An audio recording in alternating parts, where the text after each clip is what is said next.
Leo the Lion's Quiet Roar.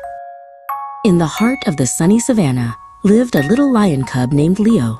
Leo loved to chase lizards and pounce on his own shadow, but he was very, very quiet. When the other cubs would tumble and roar, Leo would just give a shy little smile. At jungle school, his teacher, Ms. Gazelle, would ask questions.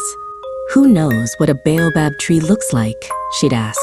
Leo always knew the answer, but the words would get stuck in his throat, shy and quiet like him.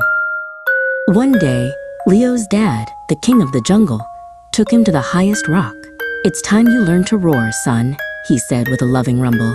He took a giant breath and let out a roar so big it made the clouds skitter away. "Now you," his dad encouraged. Leo puffed up his chest, took a deep breath, and opened his mouth. But all that came out was a tiny, breathy mew. It sounded more like a butterfly's sneeze than a lion's roar. Leo's ears drooped.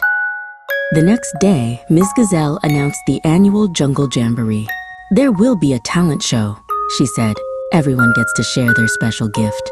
All the animals chattered with excitement, but Leo just wanted to hide behind a tall blade of grass. On his way home from school, Leo heard a small whimper. He followed the sound and found a little zebra foal with its legs stuck between two heavy rocks. The foal was scared and couldn't get free.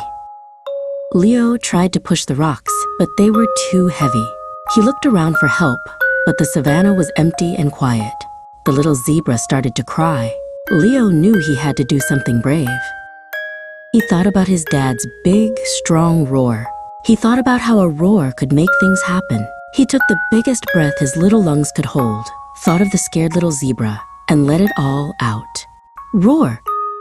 The roar was so loud and mighty, it startled a sleeping boulder on the hill above. The boulder wobbled, rolled down the hill, and bumped right into the rocks, trapping the foal, knocking them apart. The little zebra was free. "You saved me," it chirped, nuzzling a grateful thank you. At the Jungle Jamboree, Leo walked onto the stage. He didn't sing or dance. He just stood tall, took a deep breath, and let out the biggest, bravest roar the savannah had ever heard. He had found his roar, not just to be loud, but to be a helper. And that was the best talent of all.